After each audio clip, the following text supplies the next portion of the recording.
honeymoon stained with blood, a child who vanished from her cabin, a ship found drifting, dinner still on the table but no crew, passengers swept overboard, entire families gone, ghost ships rising from the fog. These aren't scenes from horror films.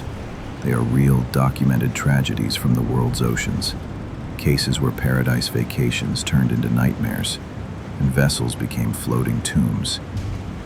What begins as unexplained disappearances spirals into disasters and legends that have haunted sailors and investigators for decades. Join me as we count down 19 cruise ship and maritime mysteries that grow darker with every story. So picture this. You're sitting in a dark cabin on a ship, the lights low, the walls groaning softly with each shift of the water. Outside, there's nothing but black ocean and the slow, endless sound of waves slapping against metal. No land in sight. No way out. That's the headspace I want you in as we begin. Because what follows isn't folklore. It's real. And if stories like this keep you listening long after the lights go out, consider subscribing to The Last Two Awake. And tell me in the comments, where are you watching from tonight? Now, our first story takes us to 2005, on a honeymoon cruise in the Mediterranean. A young man named George Smith disappeared into the night, and the only trace left behind was blood on the deck. George Smith IV and his wife Jennifer boarded a Royal Caribbean ship in July of 2005. They were on their honeymoon, sailing a Mediterranean itinerary that many would describe as the trip of a lifetime. Both were young, excited, and spending their evenings mixing with other passengers on board. Witnesses later recalled George on the ship's casino floor, drinking heavily, gambling, and laughing with a small group of men he had recently befriended. The atmosphere in those late hours was loud and careless, fueled by alcohol.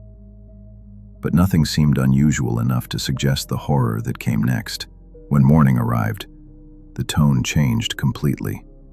Jennifer was discovered unconscious in a corridor near her cabin, quickly transported to the ship's medical center. George was no longer with her. Crew members checking the cabin found it empty, his belongings left behind. The idea that he had simply walked off was ruled out almost immediately. The sea gave no sign of him, and no other passengers reported seeing him in the early hours. His sudden absence began what would become one of the most controversial mysteries in cruise ship history.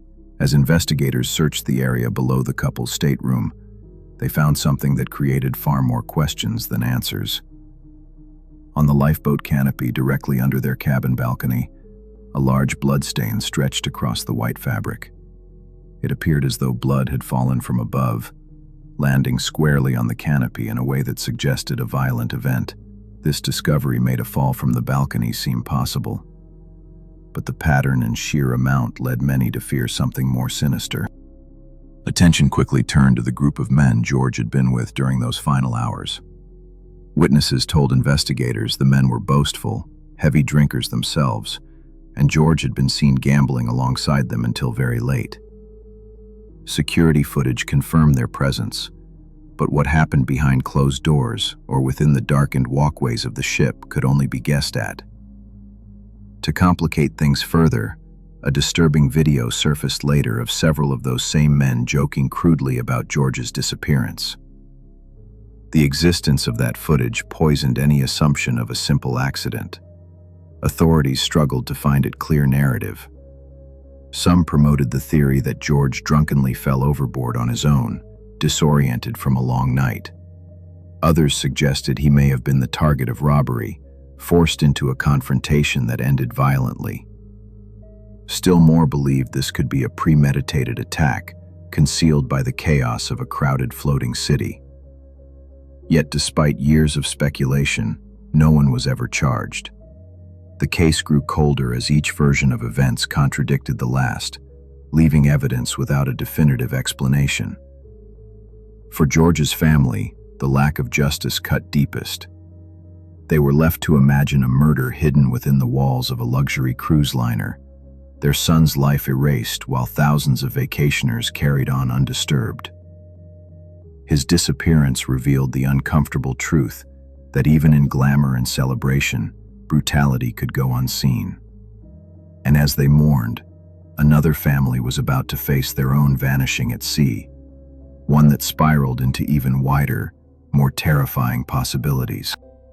In March of 1998, Amy Lynn Bradley boarded the cruise ship Rhapsody of the Seas with her parents and younger brother. The ship was sailing through the Caribbean, and her family expected an easy vacation together, with bright weather, onboard entertainment, and plenty of chances to relax. Amy was 23 years old, athletic, confident, and known to be close with her family. The first few days aboard went smoothly, with meals, photographs, and long hours spent taking in the view from their private balcony cabin. On the morning of March 24th, events changed in a way no one could have predicted. Around 5:30 a.m., Amy's father saw her sitting on the balcony, awake early but calm. He returned to sleep, expecting his daughter to join breakfast a little later. When the family gathered again less than an hour after, Amy's chair was empty. She was not in her cabin bed, not on deck, not anywhere on the ship. The search widened quickly, announcements went out, but every attempt to locate Amy failed. In a matter of minutes, she had vanished without leaving behind a single trace. Most passengers who disappear at sea are presumed lost by accident or suspected suicide, but what followed in Amy's case set it apart from nearly every other. Witnesses came forward in the months and years after, claiming they had seen her alive. Fellow cruise travelers remembered noticing a young woman matching Amy's features in a tourist area surrounded by men, looking distressed. At a Caribbean nightclub years later, a Navy officer reported glimpsing a woman being forced to perform as part of the sex trade who resembled Amy. Another sighting came from a Caribbean brothel, where a visitor swore he spoke briefly to a woman identifying herself as Amy before she was rushed away by others. For her parents, these reports created a devastating cycle. Each tip suggested their daughter could still be alive, trapped in a world of forced trafficking, controlled but surviving just beyond their reach. They traveled across the region following rumors, sometimes at personal risk, desperate for confirmation. Along the way, they met with law enforcement, private investigators, and organizations focused on missing persons. But each lead ended at a dead stop. Local police often lacked resources to follow through, and international coordination was minimal. The possibility that Amy had been abducted by organized criminals made her disappearance especially haunting. Other families began to worry about whether a cruise vacation could expose their loved ones to the same dangers. Each sighting brought a fragile hope for the Bradleys, only to collapse into greater despair when outcomes fell short. Decades later, no remains, no safe return, and no clear explanation have ever been found. Amy's case left a lasting mark by showing how these floating resorts, marketed as carefree, could conceal not only individual crimes, but also the reach of larger criminal networks. Her family never stopped searching, but her absence stood as a warning that cruise passengers were not as untouchable as they once believed. And it wasn't only travelers at risk. Even those working on these ships could be swallowed by mystery, as shown in the disappearance of Rebecca Coriam. Rebecca Coriam was 24 years old when she signed on to work aboard the Disney Wonder. She had grown up in Chester, England, and was described as friendly, outgoing, and completely at home working with children. For her family, it was no surprise when she landed a job with Disney Cruise Line. The company sold itself as safe, wholesome, and family-focused, and Rebecca's role fit into that effort perfectly. She was stationed on the Disney Wonder as a youth activities counselor, which meant working closely with kids in the ship's children's program. On the morning of March 22, 2011, Rebecca was last captured by closed-circuit footage inside a crew lounge during the early hours before sunrise. She appeared visibly upset as she spoke on an internal phone. Investigators later said that whatever had unfolded on that call left her looking shaken. That image, Rebecca in her uniform, standing in an empty hallway, brushing her hair back with one hand, would become the very last confirmed sighting of her. Only minutes later, she was gone. Disney's official statement was that Rebecca must have been standing on deck when a rogue wave struck, sweeping her into the ocean. It was a simple explanation presented quickly, but her family found it impossible to accept. Rebecca had no history of depression, no indication she wanted to end her life, and she was known to excel in her job. Friends and co-workers aboard the Wonder backed this up, insisting she was not the type of person to simply walk off into the sea. Her parents flew to Los Angeles after being notified, meeting the ship once it docked, but instead of answers, they encountered silence. Disney's representatives offered condolences but little information. Access to records, crew testimony, and the onboard timeline was tightly restricted. Much of this came down to jurisdiction. Because the ship was registered in the Bahamas, investigation was handled by Bahamian authorities. Yet the Bahamian official assigned to the case reportedly spent only a single day on the ship and never returned. For Rebecca's family, it felt as if the investigation had been closed before it even began. As time passed, questions mounted. Why had Disney settled on the rogue wave explanation so quickly? Why were Rebecca's final hours only partly accounted for? Rumors and theories circulated, but the company refused to release full details of their internal findings. Members of Parliament in the United Kingdom spoke out about the lack of transparency, arguing that cruise lines should not be policing themselves after potentially criminal incidents. For Disney, the brand image of safety and family fun clashed hardest with the idea of a young woman vanishing under suspicious circumstances. For the Coriam family, there was only frustration. Their daughter went to sea to work a job she loved and never returned, and every door they tried to open was locked by corporate control. Rebecca's disappearance became a chilling reminder that even those marketed as the most secure ships in the world were not immune to secrets. The lingering silence in her case raised the unsettling question of what cruise lines might hide. In the next case, suspicions of cover-up were not only feared but confirmed beyond doubt. In the summer of 2004, 40-year-old Merrian Carver booked a cruise aboard the Celebrity Mercury, a ship traveling along the Alaskan coast. She left her home in Massachusetts quietly and without explaining much to anyone, keeping her plans private. Once the ship departed, records show Merrian did board and was assigned a stateroom. Beyond that, little about her movements was ever documented. What makes her case most unusual is not just her disappearance, it is what the crew and the company did after. When Merrian stopped showing up for meals and activities, her cabin steward took notice. Instead of sounding an alarm or notifying supervisors of a missing passenger, he chose a different path. Each day, he entered Merrian's cabin, saw it unused, and marked it as occupied but unattended, effectively logging her as though nothing was wrong. This continued through the cruise, with her absence treated as a matter to cover rather than report. By the time the voyage ended, the crew not only avoided raising questions, but actively collected and discarded her belongings. Clothing, personal effects, and even her medications were bagged and removed without her family being contacted. It was as though she had been imagined, an invisible passenger erased before anyone ashore even realized she was missing. Weeks later, back in Massachusetts, her family began to worry. Merrian had not returned phone calls, had missed important commitments, and gave no sign of her whereabouts. At first, her father Kendall Carver wondered if she wanted time to herself, but the silence stretched on, and concern grew. It took intense effort for the family to trace her steps, eventually discovering she had boarded the Celebrity Mercury. Only then did they piece together that something had happened on that ship. Confronted by the family, the cruise line revealed nothing helpful. For weeks, they had kept silent, making no outreach, filing no missing persons report, and never alerting authorities when a paying passenger simply failed to appear. Later, internal company documents confirmed what the Carver family long suspected: the disappearance had been intentionally concealed.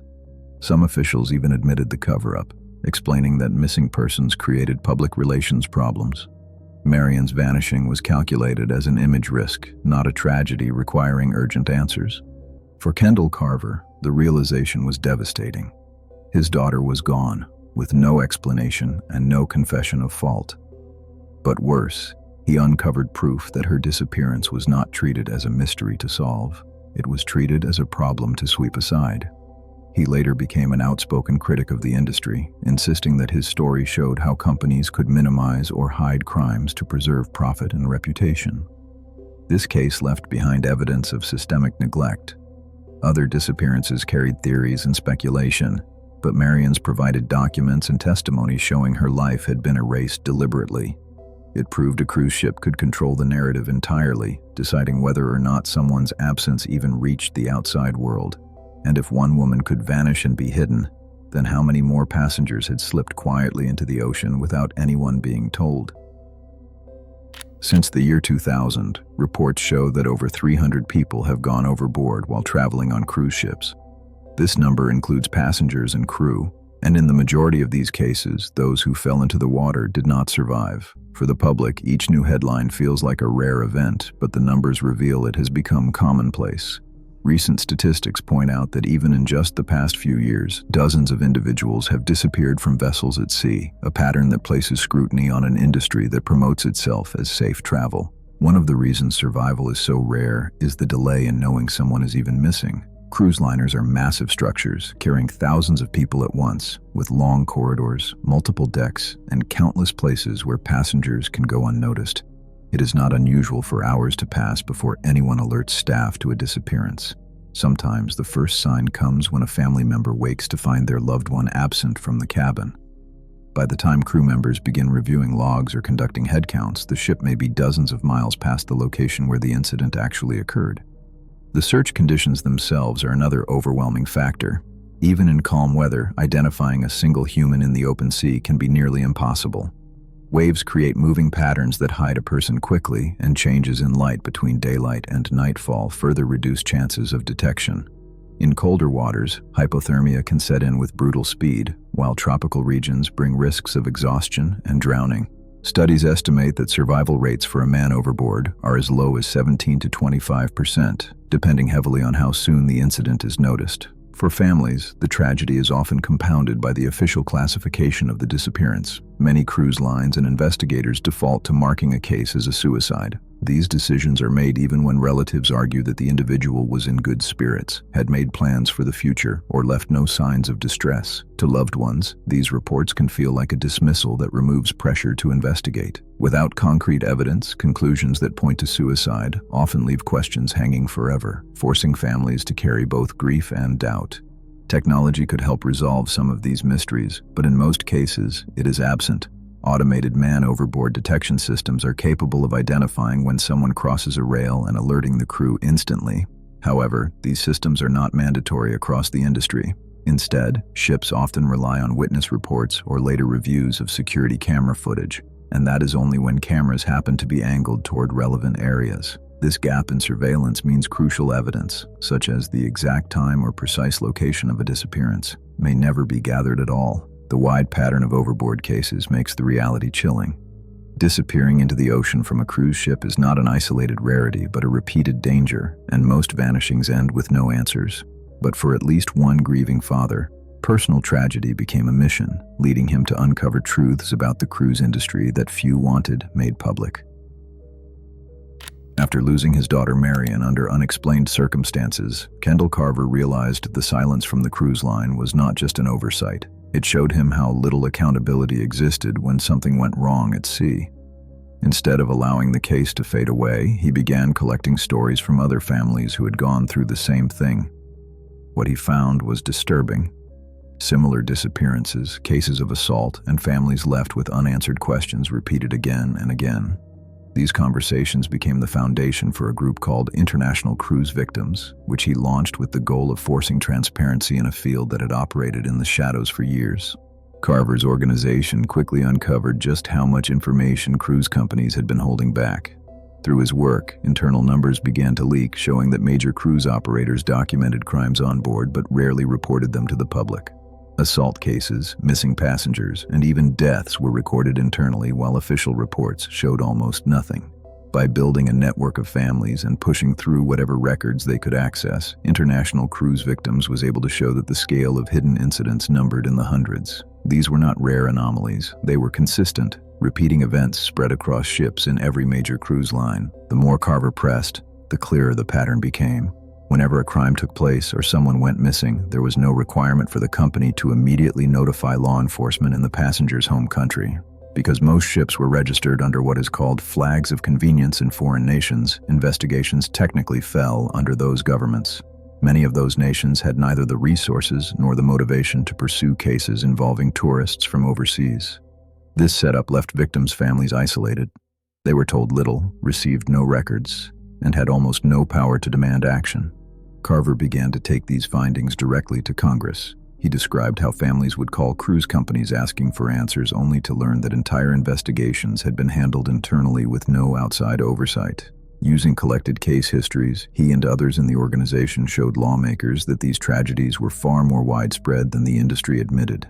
His testimony and persistence contributed to the drafting of safety legislation in the United States. Among the requirements he pushed for were mandatory reporting of crimes at sea, clearer jurisdiction lines for law enforcement, and better safety systems for passengers on board. By the time his movement gained traction, Carver's message was unmistakable. The issue was not a set of unfortunate accidents, but a culture that relied on secrecy. His group had proven that the illusion of safety was actively maintained by holding back data that the public had the right to know.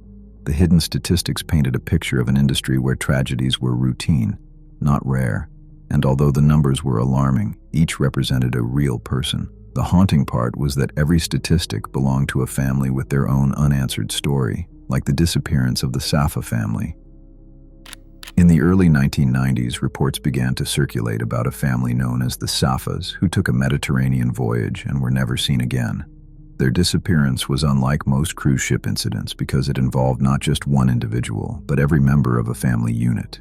Cruise records confirmed their names on the passenger list, and relatives on land expected them home when the trip concluded, but the ship docked without them. No one could say exactly where they went missing or under what conditions. What surfaced afterward was a chain of details that raised more questions than answers. When crew members inspected the family's cabin after disembarkation, they found most of the Safa's belongings still inside. Passports, luggage, travel papers, and even toys belonging to the children were left untouched. These were the kinds of items no traveler would abandon voluntarily, especially on an international trip. Yet at the same time, some of their more valuable possessions were missing. Jewelry, jackets, and certain personal effects were not among the items recovered.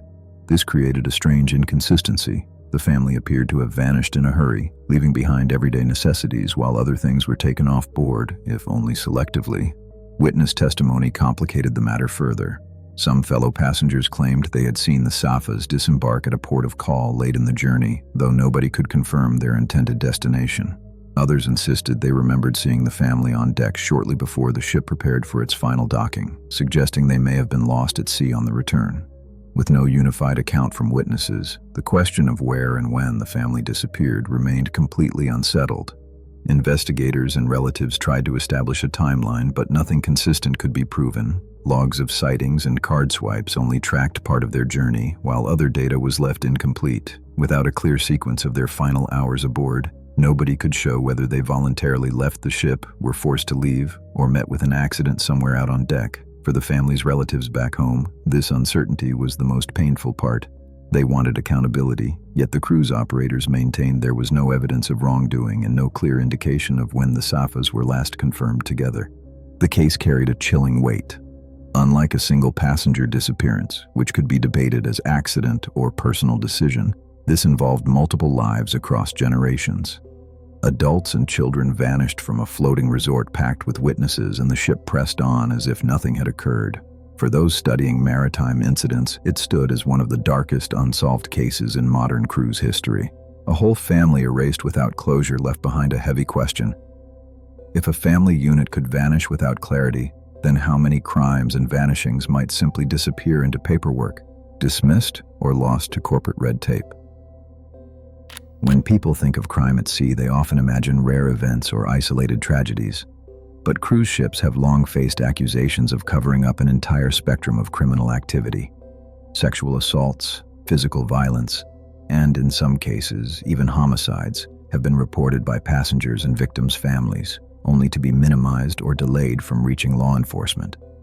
These crimes take place on vessels carrying thousands of people, where the appearance of safety is central to selling tickets. Yet behind the glossy brochures, families who push for justice often describe a maze of silence and obstruction. The statistics in recent years show that the problem is not shrinking. Between January and March of 2025, the FBI received reports of 48 separate crimes committed on cruise ships. This made it the highest number for a 3-month stretch since mid-2023, when 55 incidents were reported. Sexual assaults were among the most frequent, including serious felony cases. Carnival Cruise Lines accounted for 12 incidents in that period, Royal Caribbean 9, and Norwegian another 5. Even Disney Cruise Line, marketed heavily around family safety, recorded 15 sexual assaults in 2023 and then 18 the following year. These numbers suggest that violence at sea is not an occasional tragedy, but a steady pattern that has only grown more visible. A major reason these crimes are so difficult to prosecute is legal jurisdiction. Most large cruise ships are registered in countries far from where they operate, under what is known as foreign flags. When a crime takes place, the initial responsibility for investigating falls under the laws of the country whose flag flies at the stern. For families, this means instead of dealing with local police near the port or in their home country, they must rely on distant governments that often lack the resources or will to investigate crimes involving foreign tourists. This system creates gaps in oversight where responsibility can be shifted or lost altogether. Victims' families frequently describe their experience as hitting dead ends for years. Police in port cities tell them the case isn't within their jurisdiction. The flag nation may send one investigator or simply request paperwork that goes nowhere. Meanwhile, the cruise line itself holds enormous control over the scene of the crime. Cabin access, medical records, keycard logs, and witness lists all remain in corporate hands. In effect, the company dictates what investigators see and how soon they see it. That control makes it possible to delay, alter, or filter evidence before outside authorities become involved. Congressman Christopher Shays once described this reality by saying, "A cruise ship is a small town. Traveling on a cruise can be the way to commit the perfect crime." That warning underscores the alarming truth. On land, police can walk into a crime scene. At sea, the same scene is managed by the very company being investigated. And for many victims, the most dangerous element of their trip turned out not to be the ocean at all, but the corporation running the ship. Yet human corruption is only one danger. Sometimes, nature itself turns catastrophic in an instant. On September 28, 1994, the ferry MS Estonia left port in Tallinn, Estonia, bound for Stockholm, Sweden. On board were nearly 1,000 people, a combination of passengers and crew. The majority were families, business travelers, and tourists expecting a routine overnight journey across the Baltic Sea. The weather was unsettled but not unusual for that region. Heavy seas with high winds, the kind of conditions that a large passenger ferry should manage. By early morning, only a fraction of those aboard were still alive. In the darkness of the Baltic waters, 852 people lost their lives when the ship sank, making it the second deadliest peacetime shipwreck involving a European vessel in the 20th century. Survivors would later describe terrifying scenes as the ferry started to list heavily before dawn. Alarms rang across the ship. Some passengers managed to pull on life jackets, but many were still asleep in their cabins when water surged inside. Within minutes, corridors tilted at impossible angles, doors jammed shut, and stairwells became vertical walls. Those who escaped reported chaos on deck, people clinging to railings, waves crashing across the bow, and lifeboats torn away before anyone could board them. Even for those who managed into the sea, the frigid water made survival nearly impossible, and rescue ships did not arrive for hours. The official investigation later concluded that the bow visor, the hinged section at the front of the ferry, had failed in heavy seas. This visor was designed to open at port so cars and trucks could drive on and off. According to investigators, the latches broke apart under the stress of repeated waves, tearing the visor away and opening the vehicle deck to the sea. Once water rushed into that open space, the Estonia lost stability within minutes and capsized. For engineers and regulators, the lesson was clear. A design meant for convenience had become a fatal weakness. But from the earliest days after the tragedy, rumors spread that something more than mechanical failure was being hidden. Relatives of victims, journalists, and some former officials suggested the Estonia might have been carrying undeclared military cargo, possibly weapons bound for Western allies as the Cold War era drew to a close. According to these theories, the presence of dangerous or sensitive material explained why authorities acted quickly to seal off sections of the wreck and restrict dives at the site. For families, this secrecy looked less like safety and more like concealment. Many argued that without full access to the wreck, the truth about what sank the ship could never be known. Decades later, these doubts remain strong. Some survivors insist they heard sounds inconsistent with structural failure. Others describe parts of the disaster that never aligned with the official report. Families of victims continue to demand new inquiries, arguing the unanswered questions dishonor those who died. The Estonia showed how a trusted passenger ferry could turn from transport into a mass grave in less than an hour. Years later, another disaster would strike, this time in front of cameras, broadcasting images of carnage worldwide. Strophe. On the evening of January 13, 2012, the Costa Concordia, one of the largest cruise ships in the world at the time, set out on what should have been a routine voyage across the Mediterranean, with more than 4,000 people on board, including both passengers and crew. It was designed as a luxury resort at sea, but within hours of departure, the vessel struck a stretch of underwater rock near the island of Giglio, off the coast of Italy. The impact tore a long gash into the hull, and almost immediately, water began surging into compartments that were never meant to flood. At first, many passengers thought it was only a technical problem. Lights flickered, the ship shuddered violently, and staff made announcements assuring guests that the situation was under control. But as minutes passed, it became clear that what had taken place was far from minor. The vessel began to list to one side, plates and glasses slid from tables, and people struggled to walk straight through the tilting corridors. Confusion grew as passengers moved toward muster stations expecting lifeboat drills, only to find chaos taking over. Video recorded by survivors captured the frantic atmosphere. Hundreds of people in darkened hallways, alarms blaring, and families clutching children while shouting in multiple languages. On deck, lifeboats were slowly lowered from damaged cranes, while the ship's steep angle made escape dangerous. For many, the scenes evoked a sense of disaster not seen since the Titanic, but this one was unfolding live, broadcast across the world. When investigators looked at why the Costa Concordia had hit the rocks, they found something deeply troubling.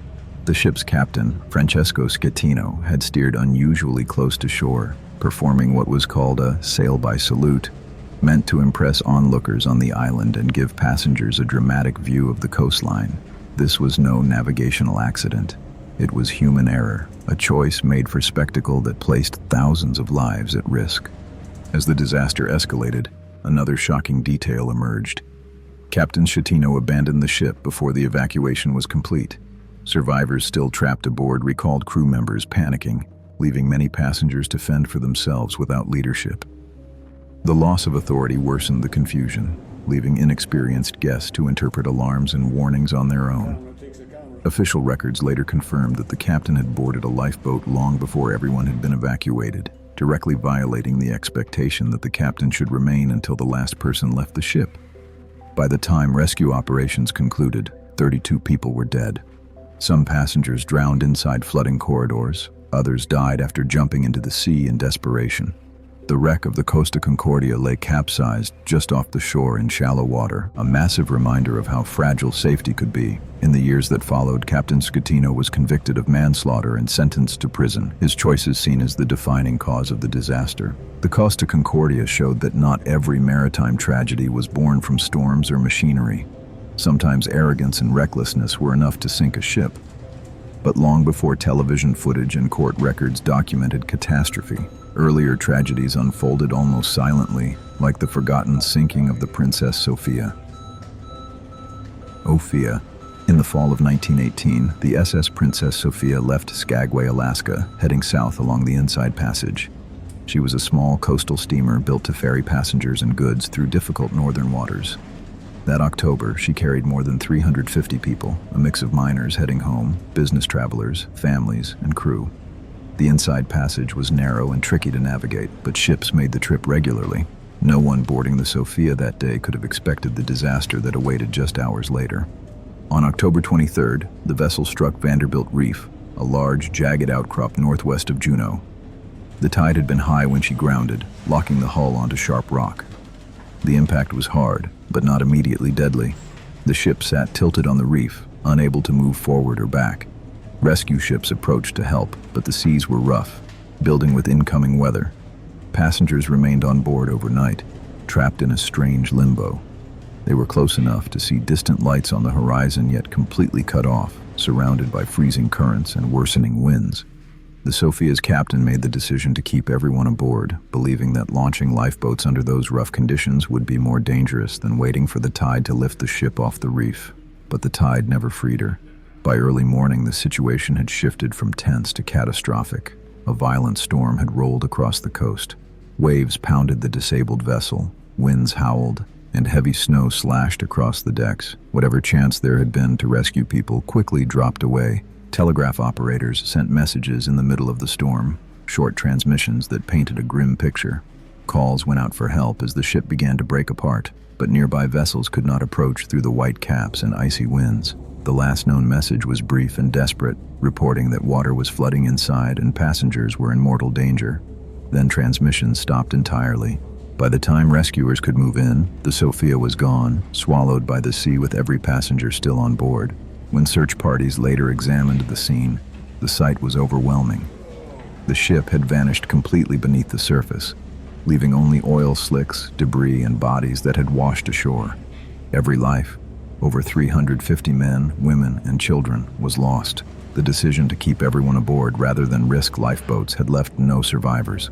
For years afterwards, locals called it the Titanic of the Pacific Northwest. But despite the immense loss of life, outside of Alaska, the story faded, overshadowed by other global events of the era, including the First World War. The Princess Sophia's end revealed the harsh truth of northern waters. Even when help was close and hours of warning allowed time to prepare, a turn in the weather could erase every chance of salvation. Decades later, equally massive vessels would vanish in storms without even a final call for help. In September of 1980, the MV Derbyshire, a massive British bulk carrier, set out across the Pacific Ocean carrying iron ore. At over 90,000 tons dead weight, it was one of the largest ships of its type, considered by many to be practically unsinkable. The vessel was crewed by 42 men and women, along with 2 spouses who had joined the voyage. They were headed toward Japan, navigating waters that were regularly crossed by ships of similar size. But as a typhoon developed over the Pacific, the Derbyshire sailed directly into its path. What happened next remains one of the most striking maritime tragedies in modern history. In the midst of the storm, the ship simply disappeared. No mayday call was ever sent out. No distress signal was recorded by any nearby vessel. There were no survivors and no clear evidence left floating in the aftermath. When she missed her scheduled arrival, search efforts began, scouring the Pacific east of Okinawa.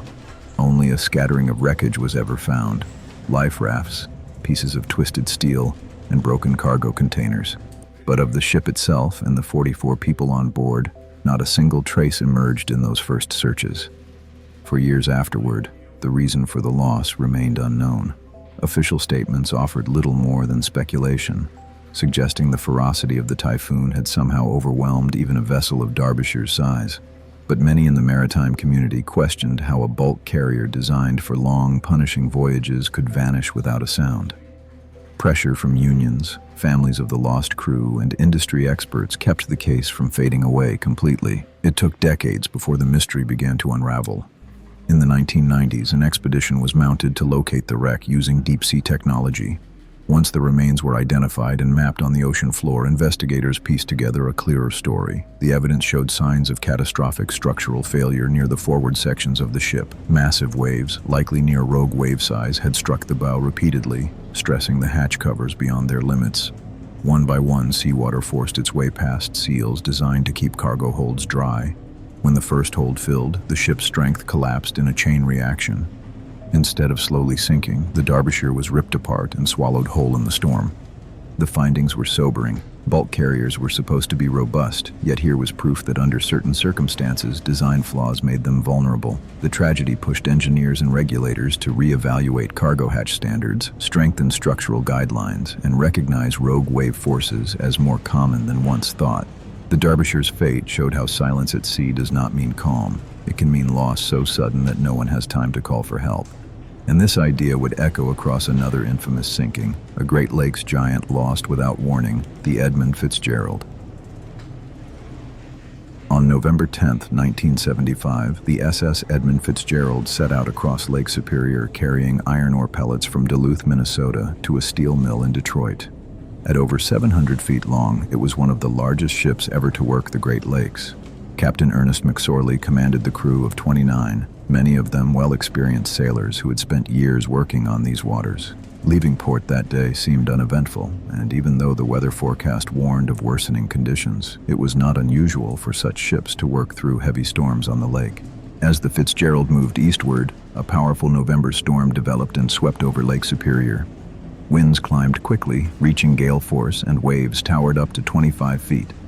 Visibility closed in as sleet, snow, and thick cloud wrapped over the lake, leaving crews blind except for radar screens and radio calls with other ships in the area. Still, the Edmund Fitzgerald continued its course, following usual shipping lanes and communicating with the nearby freighter Arthur M. Anderson. To the sailors, this was all part of moving cargo across Superior during the season's final runs before winter. Late in the afternoon, the crew of the Fitzgerald reported that the vessel was taking on water. Leaky hatch covers appeared to be letting in waves that broke across the deck. Normally, these covers sealed the massive cargo holds, but now they gave way under the force of the storm.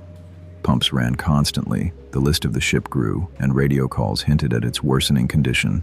Even so, shortly after 7 p.m., McSorley sent what would be his final radio message, saying they were holding their own. Not long after, the ship disappeared from radar completely. The most unsettling part of the loss was its silence. No distress call was ever made. To the Anderson crew following miles behind, the Fitzgerald vanished so suddenly that by the time they raised alarms, nothing remained on the surface. Searchers later found wreckage scattered across the lake, but no survivors, no bodies. The entire crew of 29 died without leaving behind a single clear explanation. Investigations years later suggested multiple causes. One theory emphasized the leaky hatch covers, which may have allowed enough water into the cargo holds to cause rapid loss of stability. Others pointed to the possibility of structural stress, with massive waves overwhelming the vessel from above while shifting cargo pushed from within. To families of the dead, none of these theories offered the comfort of certainty. The lack of warning made grief sharper, leaving them to wonder what exactly unfolded in the ship's final minutes. Today, the Edmund Fitzgerald remains more than just a sunken freighter. It has become a symbol of mystery on the Great Lakes, an event immortalized in songs, books, and memorials, and debated by mariners and historians for decades. It is remembered as one of America's most haunting maritime tragedies. While storms could make even giants disappear, other mysteries speak of intact ships sailing empty, their crews gone without a trace. In October of 1955, the trading vessel MV Joyita set out from Samoa carrying 25 crew and passengers, along with a cargo of medical supplies, empty oil drums, food, and timber. The trip should have been straightforward, taking only 2 days to reach its destination in the Tokelau Islands. But weeks later, the Joyita was discovered adrift far off course in the South Pacific, almost 600 miles away from where it should have arrived. The ship was still afloat, but everyone on board was gone. Searchers who boarded the drifting vessel were confronted with details that made the mystery worse. The cargo was still there, untouched and seemingly organized, ruling out the possibility of a large-scale robbery. The ship itself showed signs of damage. It listed heavily to one side after partially flooding, but it had not sunk. The lifeboats were missing, which led investigators to assume the crew and passengers had abandoned ship. But why they would have left a vessel that remained afloat baffled everyone who studied the scene. Even more troubling was the radio room. The set was fully functional, tuned to the distress frequency, and equipped to send an SOS. Yet no signal had ever gone out. That absence made it hard to believe the crew calmly boarded lifeboats because one of their first steps in an emergency should have been to call for help. The lack of any radio transmissions fueled speculation that the departure was abrupt, panicked, or forced by circumstances no record could explain. Evidence inside the ship raised more haunting questions. A doctor's kit was discovered with several used bandages stained with blood. This suggested someone may have been injured during the voyage, though who it was and whether the injury had anything to do with the ship's fate was impossible to tell. Other items, such as damaged pipes and jury-rigged attempts to pump water from the hull, suggested the crew had been working to keep Joyita afloat before abandoning her. The absence of any trace of the lifeboats or the people who had boarded them left the worst possibility, that they had taken to sea in smaller crafts without sufficient supplies. In the middle of the Pacific, far from known shipping lanes, survival in lifeboats could have lasted only days before exposure or drowning claimed everyone. No bodies or wreckage of the missing boats were ever found, sealing the case as permanent uncertainty. For investigators and the public, the Joyita soon carried a reputation similar to an earlier mystery. Its intact cargo, abandoned decks, and unexplained disappearance of her crew earned it the title, the Pacific's Mary Celeste. The vessel itself was eventually salvaged and repaired, but the people who sailed it were never seen again. Decades before, another ship meeting eerily similar circumstances had already become the most famous ghost vessel of them all, the Mary Celeste. In December of 1872, the Mary Celeste was found adrift in the Atlantic Ocean, about 400 miles east of the Azores. She had left New York City only weeks earlier, carrying a cargo of industrial alcohol bound for Genoa, Italy. The ship had a crew of 7 men, along with Captain Benjamin Briggs, his wife Sarah, and their 2-year-old daughter Sophia. When sailors from the British brig Dei Gratia boarded the vessel on December 5th, they expected to find signs of a storm or a wreck. Instead, they found a ship in working order but no people aboard. The scene inside the Mary Celeste was bewildering. There was no major damage to the hull, no fire, and no sign of struggle. Food and water supplies, enough to last 6 months, remained on board, untouched. The cargo of alcohol was still there, barrels neatly secured, though one of the hatches had been opened. Even the crew's belongings were left behind in their quarters, personal items like pipes, clothes, and boots that made it clear the men had not prepared to leave permanently. The only missing items were the captain's navigational instruments and the ship's single lifeboat. There was water pooled in the hold, but not enough to sink the vessel. One of the pumps had been taken apart, suggesting the crew had tried to judge how badly the ship was taking water, but still, it was floating, sails up, seaworthy, and moving with the current. That detail puzzled everyone who inspected it. Why would all 10 people abandon a vessel that was clearly capable of staying afloat? The ship's logbook added a further layer of mystery. The last entry was dated November 25th at 5 a.m., placing the Mary Celeste near the Azores, roughly 10 days before she was encountered. Nothing in the writing suggested alarm or catastrophe. Yet, after that point, there were no more entries, no explanation left by either Captain Briggs or his crew. The distance the vessel had drifted made sense for a ship left unmanned, which implied whatever happened to them had taken place within hours of that final log entry. Speculation grew rapidly. Some believed the crew mutinied, though no evidence of violence was documented. Others suggested pirates had attacked, though the untouched cargo and belongings argued against robbery. A popular explanation pointed to alcohol vapors from the cargo that might have caused a loud explosion or scare below deck, forcing those aboard to believe the ship was about to blow. But when the Dei Gratia crew boarded, they found the hatches secure and no strong smell of fumes. That theory, like the others, failed to fully explain the mystery. The Mary Celeste became the most famous ghost ship in history, retold in courts, newspapers, and later novels. Despite countless theories, the truth never surfaced. The intact vessel without a crew became the definitive image of a ship abandoned under unknown terror. And years later, stories emerged not of silence at sea, but of terrifying voices over the radio, like the infamous SOS of the Ourang Medan. In 1947, ships moving through the busy Strait of Malacca began picking up a strange radio signal. The voice was weak, made up of broken words, but clear enough to spread panic among the operators who heard it. The first part of the call reported that the captain and all officers were dead. Then the sender added that the entire crew had died. The final words were chilling in their simplicity: "I die." After that, the line went silent. Operators debated whether the transmission was a hoax, an accident, or a real distress call. But when they triangulated the signal's location, they learned a vessel named the Ourang Medan was drifting in those waters. Rescue crews moved quickly, including sailors who volunteered from nearby merchant ships. As the first responders boarded the vessel, they were met with a sight that has been retold for decades. The decks were scattered with bodies, not showing signs of struggle but frozen in positions of terror. Witnesses described crew members lying on their backs, arms extended and eyes wide open as if staring at something unspeakable in their final seconds of life. Even the ship's dog was found dead with bared teeth, caught in the same state of apparent fear. No one on board was still alive. The atmosphere on deck was described as eerily still, with no sign of fire, damage, or obvious mechanical failure. Investigators tried to work through possible explanations, but before any real conclusion could be reached, conditions aboard the Ourang Medan changed. Smoke and sudden heat built inside the holds. Not long after the discovery, rescuers abandoned the vessel as flames swept across its decks. Without warning, the ship exploded, broke apart, and quickly sank into the Strait of Malacca. Whatever evidence it might have carried was gone beneath the waves within minutes. Theories about the Ourang Medan's fate began to form immediately. One explanation suggested the ship had been carrying dangerous cargo, possibly a leak of poison gas or chemicals that condensed in closed compartments. Exposure to these toxins could have caused sudden convulsions, leaving the crew in the twisted poses described by witnesses. Others argued the cargo may have included illegal wartime stockpiles of nerve agents or other banned substances, and the secrecy around them explained why no official record of the vessel ever appeared later. But as time passed, paranormal ideas grew stronger.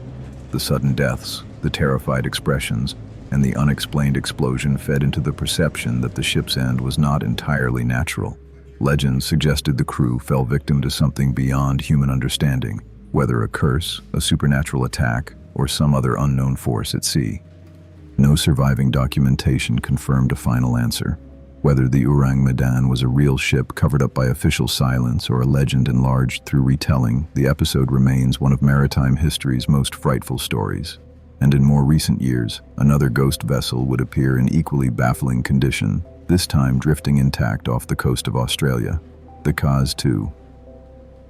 In April of 2007, a small white catamaran named Caz 2 was found drifting near the Great Barrier Reef, off the northeastern coast of Australia.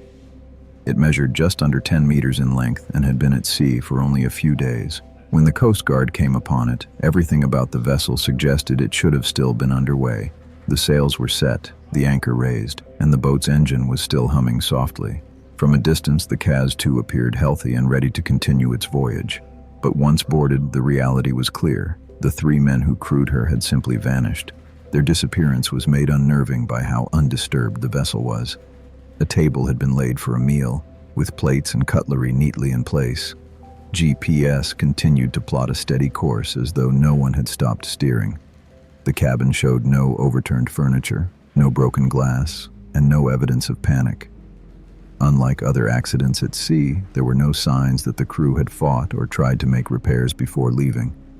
The absence of struggle created only more confusion. The men were experienced sailors, middle-aged friends from Australia who had planned a casual trip up the coast. Records show they left the mainland in clear weather. Far from battling storms or heavy seas, they sailed out under calm skies.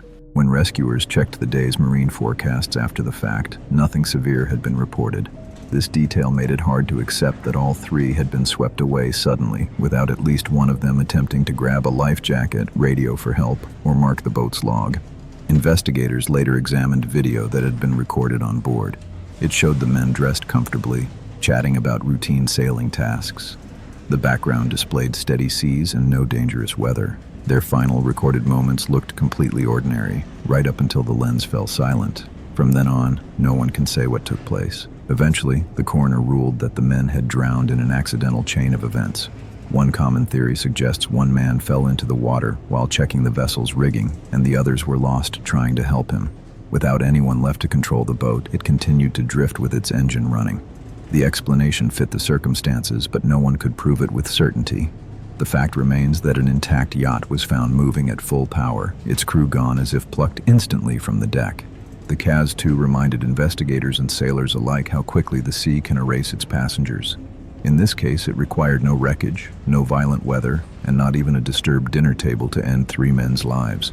It was haunting not only for what was found, but for what was missing, and some ghost ship stories do not end only once. They return again and again, glowing across time like the cursed Lady Lovibond. In February of 1748, a ship called the Lady Lovibond sailed along the southern coast of England. The vessel was new, launched to celebrate the marriage of its young captain. He had brought his bride aboard for what was meant to be a joyous voyage, mixing personal celebration with command of his crew. What the captain did not know was that his first mate also loved the bride and had grown bitter watching the wedding unfold. According to legend, that jealousy erupted into violence. The mate overpowered the man at the wheel and steered the Lady Lovibond directly into the Goodwin Sands, a treacherous sandbank notorious for claiming ships. The vessel shattered on impact, killing everyone on board in what was remembered as one of the darker coastal tales of the 18th century.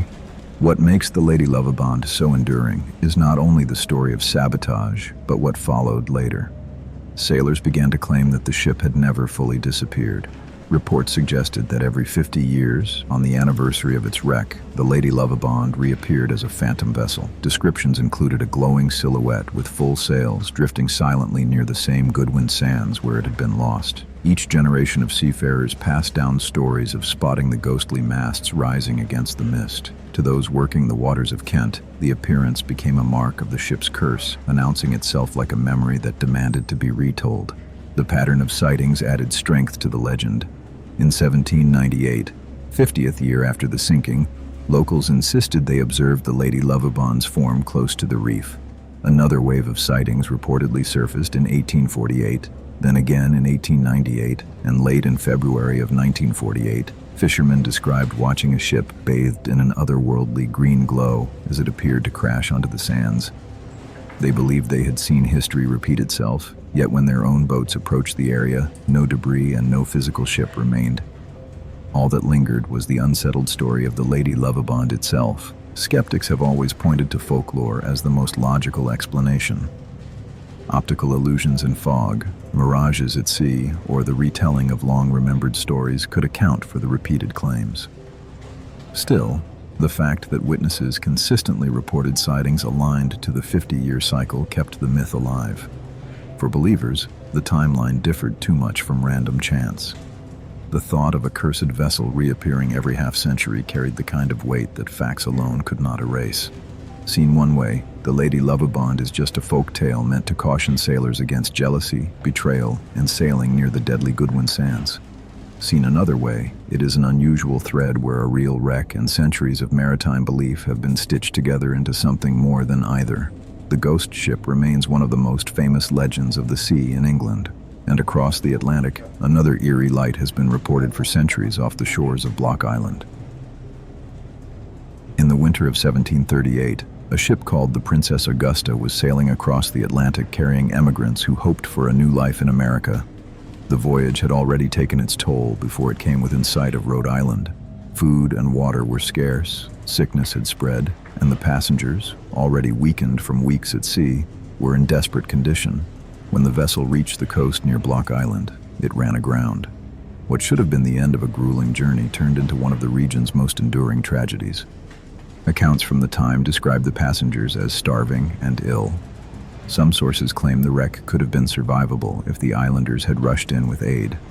Instead, stories grew that scavengers among the locals waited for the ship to break apart, pulling valuables from the wreck while those still alive were left to die. Survivors alleged that help was withheld, that death was allowed to spread so cargo and possessions could be taken unhindered.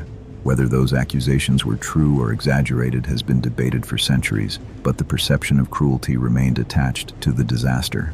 The Princess Augusta never continued its voyage. Many aboard were buried nearby, their hopes completely extinguished on that shoreline. Not long after, strange sightings began to be reported along the waters of Block Island. Fishermen and coastal residents described a bright, fiery glow hovering offshore. The light appeared near where the Augusta went down, flickering as if flames burned above the waves. It became known as the Palatine Light, named by locals who saw it as a ghostly reminder of the wrecked emigrant ship. Stories told of the glow returning in cycles, sometimes seen every few decades, always near the anniversary of the tragedy. People who witnessed the light often gave descriptions with the same unsettling details. Some said it looked like the hull of a burning ship, its masts briefly visible before the glow scattered into the night. Others said it was just a hovering flame, there one moment and gone the next.